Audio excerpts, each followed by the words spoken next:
Enfin, je fais cette vidéo pour expliquer pourquoi la précédente je l'ai supprimée, parce qu'elle n'avait pas raison de rester, hein. C'était juste pour provoquer les gendarmes qui se sont réveillés, donc voilà à quel point je suis surveillée sur les vidéos que je fais et que je mets, hein.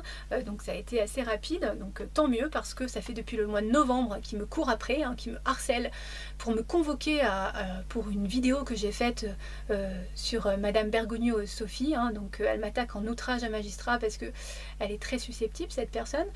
Voilà, mais ce qui serait bien, c'est qu'elle soit pas que susceptible sur son ego, hein, qu'elle soit susceptible aussi sur son travail, hein, parce que j'ai rassemblé quand même 32 dossiers la concernant, où ses parents ne sont pas instables psychologiquement, violents, violeurs, addicts à quoi que ce soit, et voilà, leurs enfants se retrouvent privés de leurs parents, hein, privés de repères parentaux, donc c'est-à-dire voilà, instables psychologiquement et fragiles, voilà, sentimentalement, enfin voilà, et quand même carencés, hein, surtout, donc et surtout quand ils se font pas violer, hein, puisque j'ai quand même quelques cas où ces enfants se sont fait violer à l'intérieur des foyers. Il y a une violence institutionnelle incroyable, et en plus voilà, il y en a certains qu'on met sous cacheton, donc on détruit mentalement et physiquement sans aucun problème.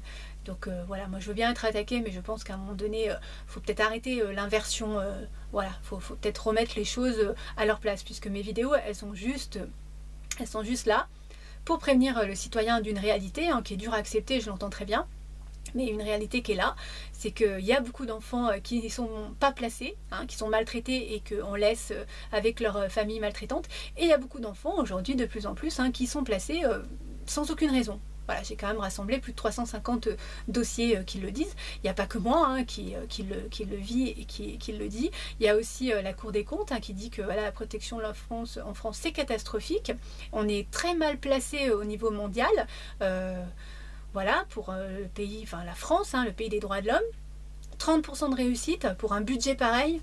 Bah, on est en capacité de se demander où va l'argent, et surtout pourquoi avec tout cet argent ces enfants bah, ne vont pas mieux, ne vont pas bien et ne sont pas réellement protégés. En tout cas voilà, moi je suis choquée de tout ce que j'entends, de tous les témoignages que j'ai eus, et c'est pour ça que j'ai pas l'intention de me taire, et je comprends très bien que les supérieurs, enfin que les gens qui veulent me faire taire, je comprends très bien pourquoi ils veulent me faire taire, parce qu'ils ont tout intérêt à tout ça continue, parce que voilà, c'est dans leur intérêt, hein. C'est pas dans l'intérêt du pauvre citoyen qui est gendarme, qui vient chercher les enfants, qui comprend pas des fois pourquoi il vient les chercher d'ailleurs. C'est pas dans l'intérêt du petit éducateur, hein, qui touche pas grand chose pour voilà, par ordre, qui détruit les enfants. Enfin c'est pas voilà, bien sûr que c'est ceux qui sont au-dessus qui ont tous intérêt, alors soit carrièrement, voilà, hein, soit financièrement, puis soit pour leur plaisir personnel un peu plus malsain. Voilà, je vais pas approfondir ce sujet maintenant. Voilà, en tout cas cette vidéo aussi que j'ai supprimée était pour réveiller les parents, hein, puisqu'il y a quand même pas mal de manifestations qui s'organisent, et puis j'aimerais bien qu'on soit assez nombreux, et puis le plus nombreux possible. Il y a beaucoup d'associations de lanceurs d'alerte, d'associations, il y a une fédération qui a été créée, enfin voilà, il y a pas mal de gens aujourd'hui qui essayent d'éveiller les gens sur une réalité. Je conçois que c'est difficile à accepter, et qu'en France, en plus, s'il se passe quelque chose comme ça, c'est compliqué, et voilà, je l'entends très bien, mais c'est une réalité, et je pense qu'il faut de plus en plus se réveiller. Et non seulement pour les enfants qui sont prisonniers, mais aussi pour faire attention, parce que ça peut arriver à tout le monde, vraiment, sincèrement, c'est une catastrophe. Donc voilà, il y a même des gens, des gendarmes à qui ça arrive, des instituteurs à qui ça arrive, enfin voilà, des gens qui travaillent aux impôts à qui ça arrive, enfin bref, le système se retourne même contre son système qu'il met en place, c'est une catastrophe. Donc voilà, réveillez-vous. En tout cas, mes vidéos sont faites pour ça. Je voudrais dire aussi, insister aux gendarmes qui me poursuivent, qui voilà, veulent, enfin qui ont comme ordre de me faire taire, que au Puy-en-Velay, il y a un élu qui a été arrêté parce qu'il avait un réseau de proxénétisme avec sa femme. Simplement ça, hein, il a pris 6 mois de prison avec sursis. Donc voilà, il n'y a pas eu d'enquête, voilà, ça s'est arrêté là, tout simplement.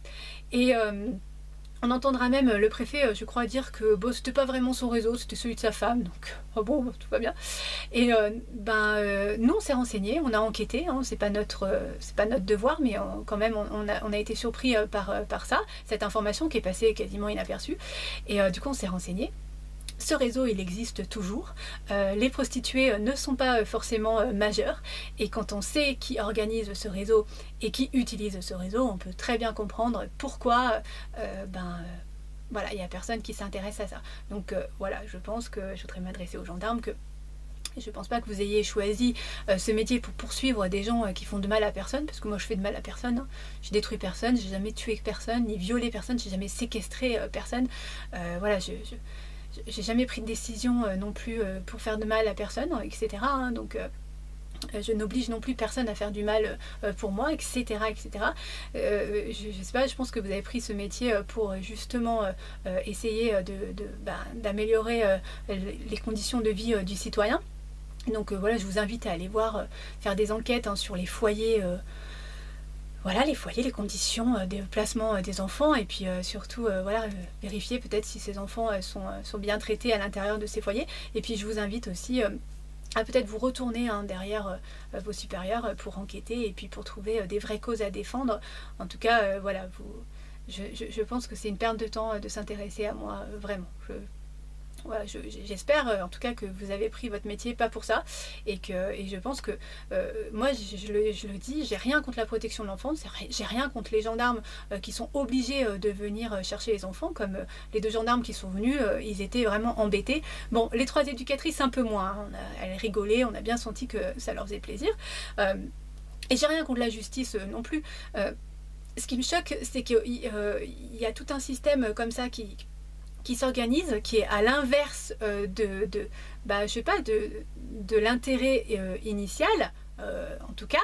Et du coup, ça me choque parce que justement, ça détruit des gens, ça détruit des enfants. Les enfants, c'est l'avenir de ce pays. Si on détruit les enfants, on détruit l'avenir tout simplement de ce pays. C'est pas compliqué à comprendre. Et surtout, voilà, je me demande comment vous pouvez choisir de faire votre métier comme ça. Je pense qu'on a un libre arbitre, et que j'entends hein, que vous signez voilà, le devoir de réserve, donc l'obligation de fermer votre gueule, mais ça ne vous empêche pas de réfléchir, de penser et d'avoir un libre arbitre. Et que je pense que tout le monde avait un libre arbitre, tout le monde, hein, reprenait son libre arbitre. Eh ben, on n'en arriverait pas à un état aussi catastrophique de tous ces réseaux déshumanisés et de toutes ces fonctions qui étaient nobles à la base et qui se sont inversées dans un truc quand même surréaliste.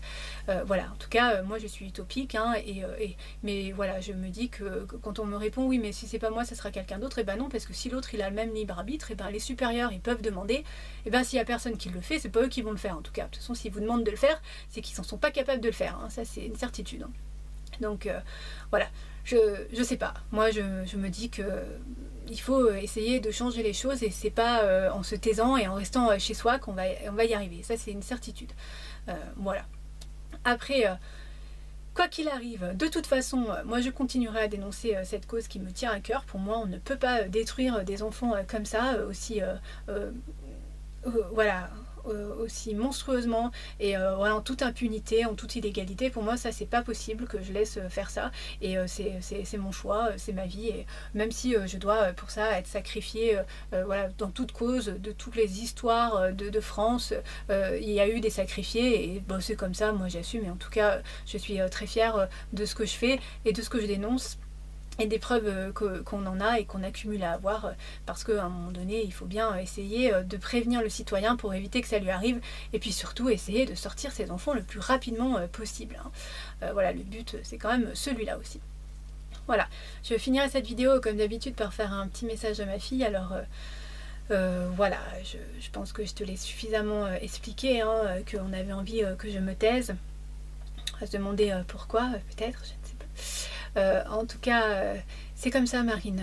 Moi, j'ai choisi, je ne peux pas accepter autant de témoignages de destruction de l'humanité. C'est pas possible, et sans rien faire. Je ne peux pas me taire, je ne peux pas rester chez moi à faire comme si tout ça n'existait pas. C'est pas mes valeurs, c'est pas mes convictions humaines, et du coup, c'est pas possible, Marine. Alors, je sais que tu peux être en colère contre moi et que tu préférerais avoir une autre maman que moi, mais pour moi, être maman, ce n'est pas juste te serrer dans mes bras, te dire que je t'aime, même si j'adorerais faire ça et que j'en suis interdite, et que je t'assure que voilà, ça m'attriste énormément et je pense à toi chaque minute, chaque seconde qui passe, et j'aimerais tellement hein, te faire voilà, te dire à quel point tu me manques, à quel point je t'aime, être au quotidien avec toi, mais je ne suis pas responsable du fait que je ne puisse pas. Je fais des conclusions, j'essaye de te sortir de là judiciairement, et voilà, quand on voit les torchons qu'on m'envoie, je ne peux rien faire. Voilà, Marine, je peux pas faire plus que je peux, mais voilà, après je peux comprendre que tu préférais que tu aies une maman silencieuse. Et voilà, bon, une autre maman, mais c'est comme ça, pour moi, l'essentiel aussi, c'est de te transmettre des valeurs humaines, et voilà, c'est ce que j'essaye de faire, en tout cas. Voilà. Je voudrais juste te dire que et ben moi j'espère que tu es bien entourée, hein, que tu peux compenser le manque affectif que tu ressens, et que voilà, que tu es entouré de belles lumières comme toi. En tout cas, je te l'ai dit et je te le redis, fais-toi confiance, c'est essentiel. Aime-toi, et tu verras qu'il y aura plein de gens bienveillants qui se tourneront vers toi. Et voilà, en tout cas, je te souhaite que le meilleur, je te souhaite vraiment, vraiment que le meilleur, et de trouver ta voie, et surtout de trouver ta liberté, et de vivre en paix, sereinement. Voilà, plus sereinement que ce qu'on te fait vivre actuellement. Moi, je t'embrasse très très fort, je pense très fort à toi. Gros bisous, ma puce.